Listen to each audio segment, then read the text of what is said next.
sun's shining and we have some lovely dappled shade.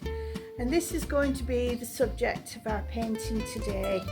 Hydrangea, lovely pink hydrangeas just coming into bloom. Again, we're going to use the same technique, letting the water and the paint create the effect for us. So come with me and let's paint. So as you can see, I've taken a photograph of the hydrangeas to work from. The colours slightly different. It's the printing process that changes the colour, but I'm going to use it as a reference point. And I have my paper here, which is Arche 300 gram grain torchon, or rough grain, because we're going to use the texture of the paper to help us with the effect. My colours that I have on the palettes are permanent rose, and I have a transparent yellow and Winsor blue green shade mix. And the first thing that I'm going to do is to use my mop brush to wet the paper completely, shiny wet all over, but with little spaces left, just haphazardly, as you see in the video. And now I've speeded up the video so that you can see the process, but it doesn't go on for too long. And I'm spotting in just blobs of the permanent rose, quite strong colour, first with the size 10 mop brush and then with my smaller size 4 mop brush, just spotting it in a very random way. It's good to do this. The wet paper lets the colour just blend and create a lovely fuzzy image. I'm also using my combination of blue and yellow to give us an idea of leaves. Nothing too defined. You can't define it when when the paper is this wet. You've just got to go with the flow, so to speak. I'm spotting a little bit of pink into the green just to add a little bit of interest. And this effect will form the basis of our picture. It's not the ultimate effect, it's just the start. And it can be a very enjoyable process, which I like very much. I'm taking out a little bit of colour in some places now, just so that we don't have any solid blocks of permanent rose. And we can move it with the mop brush like this, cleaning it every time, so we get more of a mottled, dappled look to the flower, as you see in the image that we have by the side of the painting. Now it's just about at that stage where I need to let it dry. And it is dry, the magic of technology.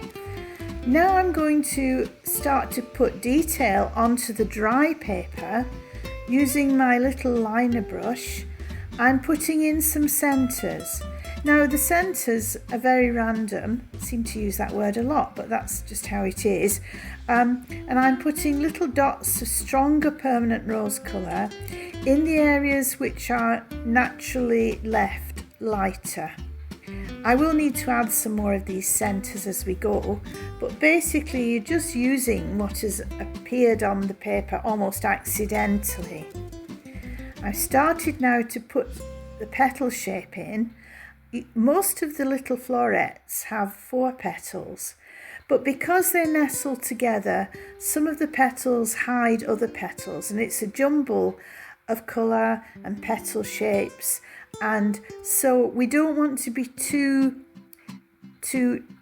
use the French word net, too distinctive with this all over. So I'm putting the petal colour on, and then I'm immediately adding water to it or by the side of it to kind of blur the image. And this will give us a much more pleasing jumbled effect, which you see when you look at the hydrangea flowers all together. This process will take a moment or two, so stick with me if you can, because it's kind of like therapy really. It's lovely to paint and lovely to watch because suddenly the image emerges out of just a jumble of colour. And this little liner brush works really well to help with that.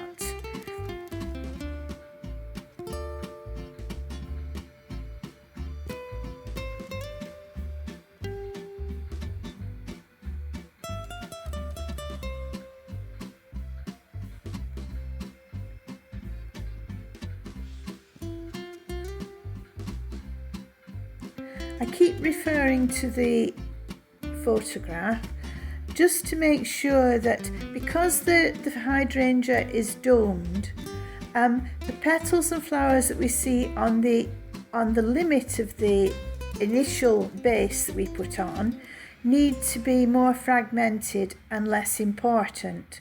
So I've concentrated the colour on the right hand side of the flower, but I still need to add some detail in other areas too. So it's a gradual building up process, but I stay within the limits of the initial shape that we produced when the paper was wet. I don't know if you can see, but there are still some areas that are now wet because we've applied the paint and the water, and there are other areas which are still dry, which will stand us in good stead for the next process. The left hand side of the flower I'm keeping lighter because this is where the light is coming from, and this will add balance to the picture when we come to add more contrast. So although it looks very random, it is the thought process has gone into it, and I'm working more on the right hand side than the left because this is the area where I want the most detail. As I've said, it's quite therapeutic, and you can just lose yourself in the flower, which is a lovely thing to do.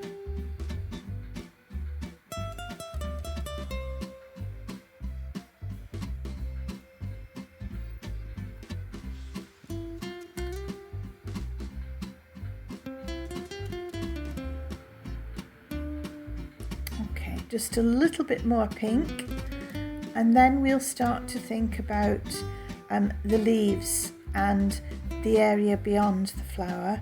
And I get my liner brush again and I do the central rib of the leaf first.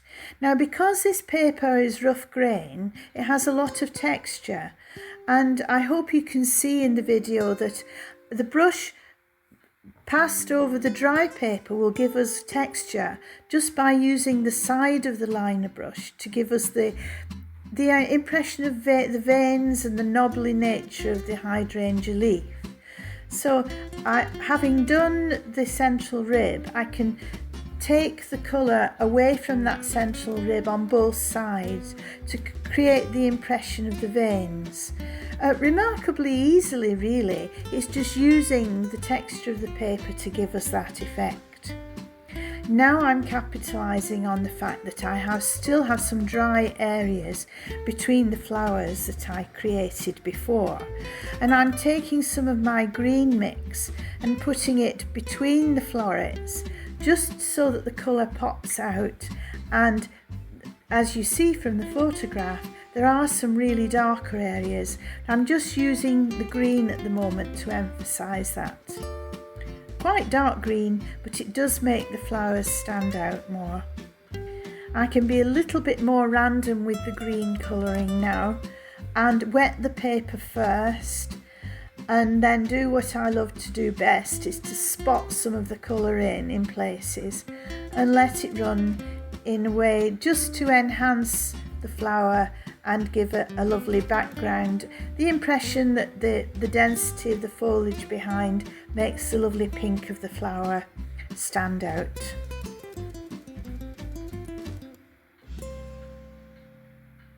And there we must let it dry. And again, here we have the image dry, totally dry, and I change the palette. I now have put aside my permanent rose, but I'm using a Winsor Red Deep which is the colour at the top of the palette, and then down on the left hand corner there's Perylene Violet, which is a violet, as the name suggests, a violet colour. Combined together they give us a very rich red, and I'm using that colour to emphasise the centre of certain flowers and to wash it up into the petals in quite not too drastic a way, but just to give us more light and shade. Here I've gone a little bit over the top with the colour, a little bit, it's standing out too much because it's on the light side of the flower. So I'm using the mop brush to, as it says, mop the colour up and then move it a little to dull it down so it doesn't look out of place. So this process continues now, just in a way not too orderly. Try not to be too orderly with your painting. I know it's a hard thing. Many of my students struggle with that. They like to do things in lines and in an ordered way. But if you can dot about from flower to flower, then you get a much more natural look.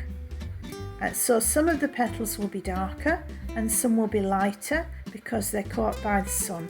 And this is the impression that I'm trying to produce.